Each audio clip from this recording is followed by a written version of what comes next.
Hi, I'm Sophie and today I'm going to teach you how to do 8-angle pose and a few poses leading up to this. 8-angle pose is an arm balance and it requires a lot of upper body strength and also very open hips. So before attempting this pose, it is good to have done at least 10 sun salutations, A or B, up to you, and also a good few hip opening stretches, which you'll see in my other videos. But before we do it, we're just going to open the hips up a little bit more.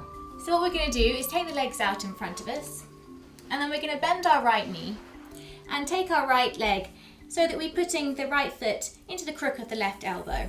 Don't worry if it doesn't come here, it can be anywhere down the arm, it's absolutely fine. It'll just be easier to balance here if you can pop it into the crook of the elbow. Then you're going to wrap your right arm around and if you can, interlace the hands. Then we're just going to start to rock the leg backwards and forwards. Try not to round through the back, sitting up nice and tall. And you should feel a nice stretch through the outside of the right hip. If you don't feel a stretch, then you can bring the leg up a little bit further so the shin becomes parallel with the floor and hug it into your chest and rock again backwards and forwards. If this is too much, just drop the knee down a little bit. Again, continue to rock. So once you've done this for 5 to 10 breaths, we're then going to place the foot back down on the floor. We're going to start to work the right knee up onto the right shoulder. So to do this, I find the easiest way is to grab the bottom of the right foot with the left hand, take your right shoulder underneath, hold the right ankle, and just start to press the right knee back and then lift it up onto the shoulder. Again, don't worry if it doesn't come up over your shoulder. This requires some practice. So it can be down here somewhere, maybe a little bit further down. As long as you're over the elbow, you're going to be absolutely fine. So get it up as high as you can. Then hold the right foot in place with the left hand and then squeeze the right knee onto your right shoulder. Then you're going to place your right hand down onto the mat by your right hip. You want the fingers spread nice and wide, and then keeping that knee squeezed, place your left hand down.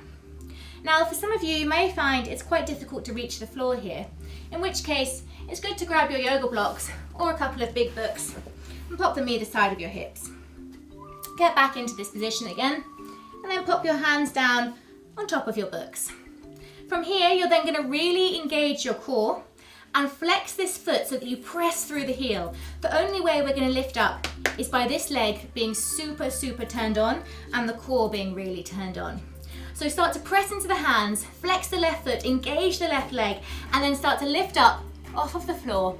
And you can come here to balance. Again, hoping for 5 to 10 breaths. Don't worry if you're just lifting a little bit like this, just keep going with it. Try for 5 to 10 breaths. If the knee's a little bit further down, it's going to make it harder, but it's still possible. Just wrap that right knee around the arm. Then coming down, we'll do the same thing on the other side. So bending the left knee. Again, pop the left foot into the crook of the right elbow this time.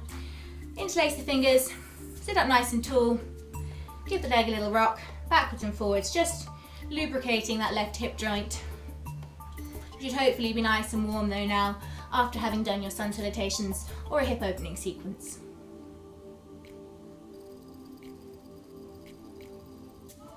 And then when you've done your 10 breaths, placing the foot back down again, we're going to start to work up onto the left shoulder this time. So taking the bottom of the left foot, take hold with the left hand, and then start to work it up as high as you can. And then placing your hands down onto your blocks again, squeeze the knee, engage through that right foot, and slowly starting to lift yourself up, breathing here again for 5 to 10 breaths. Don't worry if the knee slips, you can still hold. And then slowly coming back down and take the left leg out. Give the legs a little shake.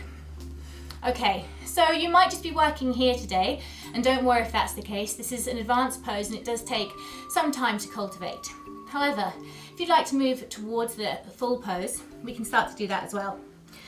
So to move towards the full pose, I'm going to show you on the right hand side first.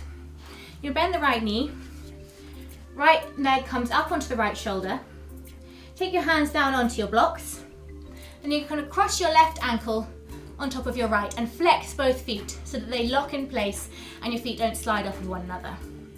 Step 1, you're just going to press through the hands, engage through the belly, try to lift up in this position here.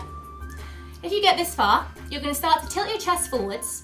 Keep engaging, start to straighten your legs as you lift up through the hips and then bend the elbows like you do in chaturanga to come here into your 8-angle pose. Do 5 to 10 breaths, and then making your way back to seated. So you can also do this without the blocks if you feel that you don't need them. And you can do the same thing on the left side. So I'll just show you on the left side as well, without the blocks this time.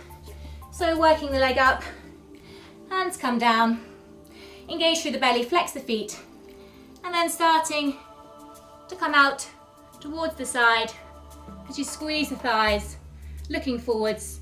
When you've done 5 to 10 breaths, coming back to center. Again, give the legs a little shake.